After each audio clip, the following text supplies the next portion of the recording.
Now we're gonna see if we have contact. That's full lock. How's it look? Wow. Hey, it's Freeman with another extra video for you. I'm standing next to the 1956 Tri-Five Chevy project car. I actually just finished filming a video for you for the regular Freeman's Garage channel of setting this engine into the car to check out the oil pan to steering clearance, because I was pretty sure we had a truck pan on this engine and those never cleared the Tri-Five steering, and I think we were correct. So we need a passenger car oil pan. But we're gonna check that clearance real quick again here, even though it was done in the video, because I was laying in bed, prepared for slumber, and I thought, well, are we ever actually going to turn the wheel as far as we did for the steering to make contact with the oil pan? Would that be normal driving? Maybe we'll be okay. So let's double check that. I'll tell you about the parts in those boxes here in a second. Ooh, or maybe I'll just keep that a mystery. I don't know.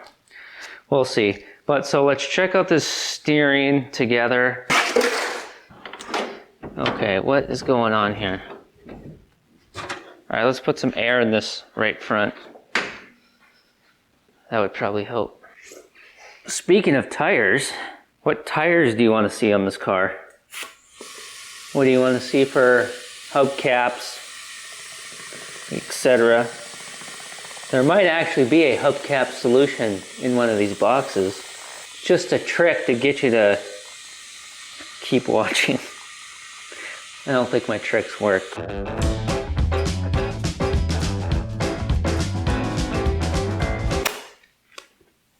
Is this not a good looking car or what? Looks good with half the metal on it. And we're putting a 4-speed in it. That's right, we need to find the correct linkage, shift linkage. I'm wearing gloves because this steering wheel it's the stickiest. Okay, where are we at? You're supposed to say something when we're straight. Okay, I'm going to set up some light here so that we can see what we're doing or what we're looking at. I just want to take a second to make it clear exactly what we're checking and why. So in the video on the regular Freeman's Garage channel, which is linked in the video description for you to watch next after this one if you haven't seen it, or maybe you want to rewatch it. We dropped the motor in. I turned the wheel full lock right, full lock left. I thought that it did not touch the oil pan on either side, the driver's side or the passenger side. But then I checked it again and realized that, oh, when we turned full lock left, right here, our center link right here makes contact with the oil pan. So I ended the video saying, well, I guess this is a truck pan, as I thought. So we need to find a passenger car oil pan, get it ordered, and then that'll solve our issue. So I started digging through the catalogs and researching. It turned out to be just not as simple and black and white as I was thinking maybe it would be on as far as which oil pan for our application is gonna work for us. So that's why we're double checking this right now in this extra channel video to determine if we actually do want to order a new oil pan or not. You can see there's tons of room when our wheels are straight. As soon as we decide here if we're going to order an oil pan or not, then we'll start making a list of carburetor, distributor, all that kind of stuff. Our rear mounts, we don't have nuts on the backside because we're just test fitting, but now that I noticed that the engine could go back a little bit further if we put nuts on and tighten it down. If you look here, our front engine mounts are kind of leaning Tower of Pisa forward a little bit. So we're leaning that way. Tighten those up. We'd come back that way a little bit, and that should give us more clearance for our steering on our oil pan, because even though it's good like this, and when you saw earlier here, when we were turned full lock to the left, our center link was touching. would we ever actually turn the wheel that far or not? I mean, that's a debate, right? But then again, let's say we're not full lock. Let's say we're 3/4 lock and that center link is pretty close to the oil pan. What happens when the suspension goes up and down? And I'm not concerned with, well, there is going to be more weight hanging off the back, off the bell housing when the transmission's on it. Although you can see those rear mounts are pretty solid, so I don't really see that affecting things, you know, the weight of the transmission. Okay, let's do this. Let's get the creeper. Boy, that tire sure went down fast, huh? Probably because the hole is on top. So let's grab 2 nuts. Oh, hold on a second here. We've got, see, this is why if you're not subscribed and watching Freeman's Garage and Freeman's Garage Extra, you gotstas. Because there's something about the hardware that we use for those rear mounts that, well, you won't know if you haven't seen that video. But, you know, I'm not big on secrets, so I'll just go ahead and tell you that there's some of the hardware is original hardware that was original 50s Tri-Five hardware sent in, by a viewer. We sent them into the Freeman's Garage P.O. box. And some of the hardware is not.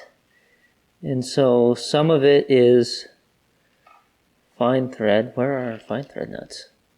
There we go.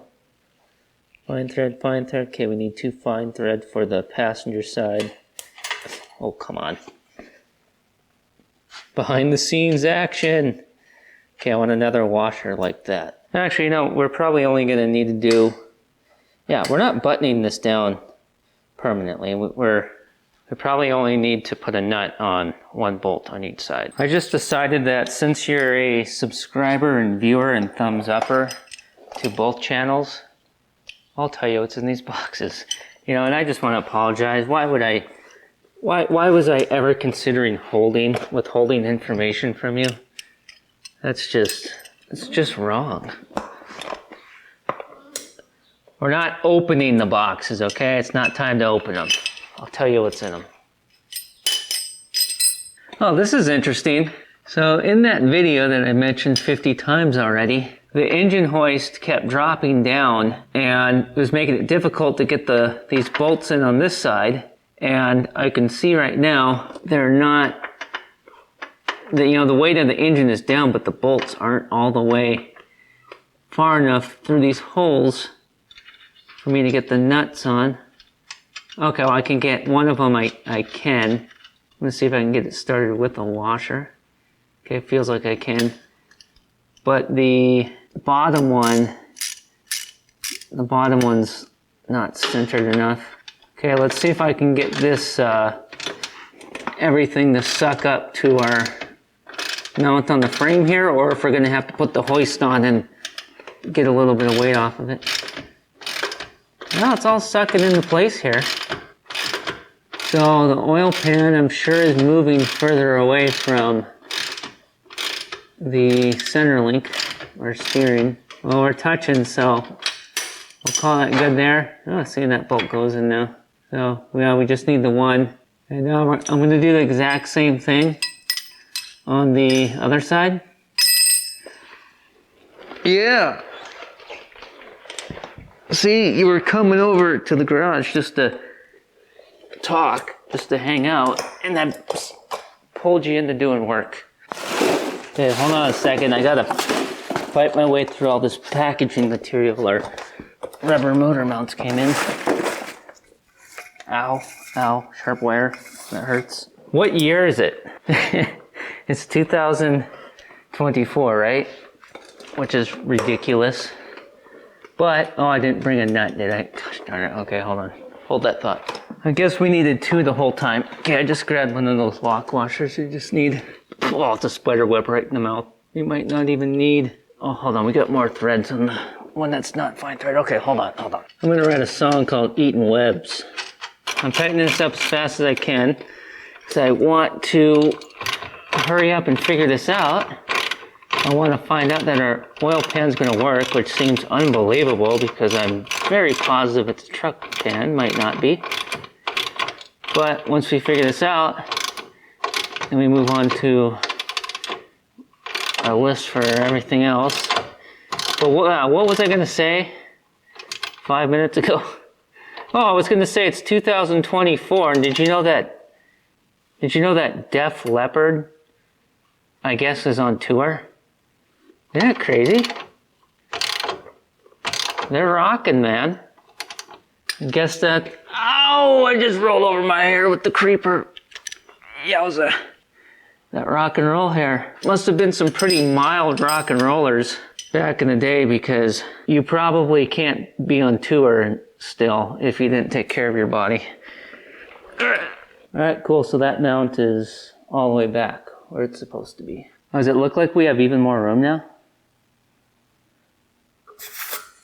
Okay, let's get some more air in here. You know, I would like to get reproductions of the original bi-sply tires that would have come on this car from the factory in 1956. Cha-ching! I don't know if I can afford that.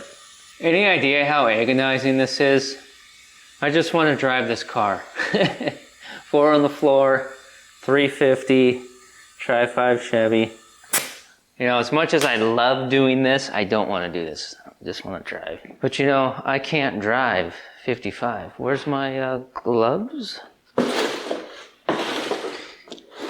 You know, I'm going to be moving soon, so I think I'm actually going to use all these boxes and packing paper that our rubber mounts came in. If you've seen the video I've mentioned 50 times, you know exactly what I'm talking about. But I think I'm going to use those because it'd be perfect. You could put coffee mugs in them. Perfect size, and we got the packing paper. Okay, let's do passenger side full lock first. So keep an eye on the engine and see if it moves, because the engine's not snug down. So if the steering hits the oil pan, it might even move the engine a little bit. So keep an eye on that. Okay, for full lock.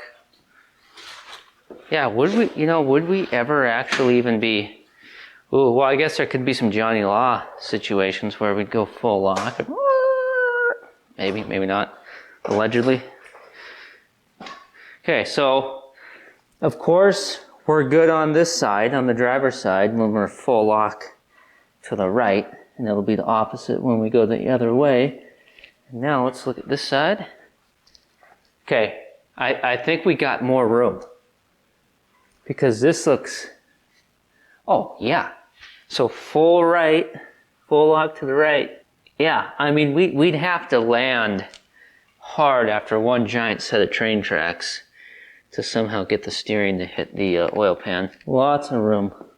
There's so much room for activities. Yeah, that's plenty of room. And you know, the whole situation, reason why, if this is a truck pan, it would hit the steering, is because on these cars, your steering is behind the cross member, not out front.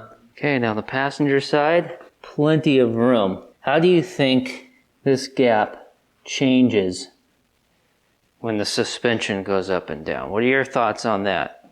Put that in the comments if you want. All right, going full lock left. Is that tire that low already? Jeepers creepers. Yeah, I'm gonna put some air in it. Again, there's no sense in, you know, I mean, I got the pythons, okay, to crank it, but, you know, there's no sense, you know, you're not going to be rocking at 80 or 70. Ooh. I hope I didn't just offend the members of Def Leppard. You guys aren't 80, are you? You want to be rocking like those guys at that age. Just take a couple seconds to put air in the tire, you know? Or as an uncle of mine who spent a lifetime as a flatbedder told me. Wait, what did he tell me? Okay, so now we're gonna see if we have contact. If we don't, I'm not buying an oil pan. Well, depending on, I don't know, we gotta talk about it.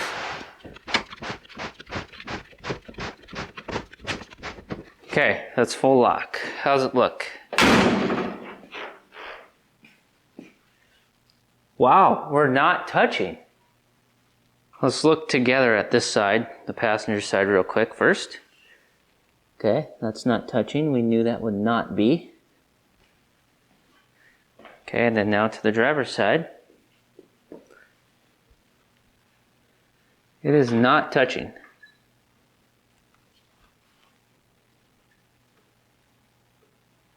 There is a gap there. That is definitely not touching.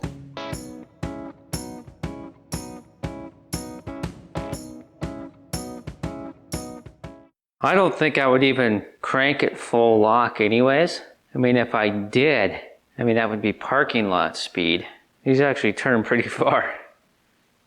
And what we could do also, oops, I almost fell on my face. So this piece and this nub here, okay, that acts as a stop so that it can't turn any further. And of course, there's the same thing on this side too.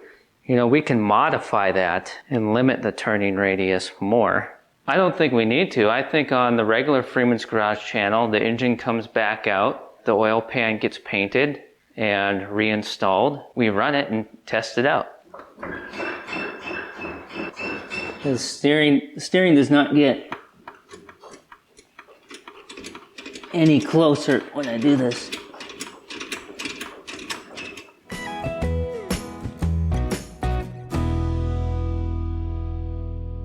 All right, awesome. We don't have to buy an oil pan. Yes! It just needs to be painted. No biggie.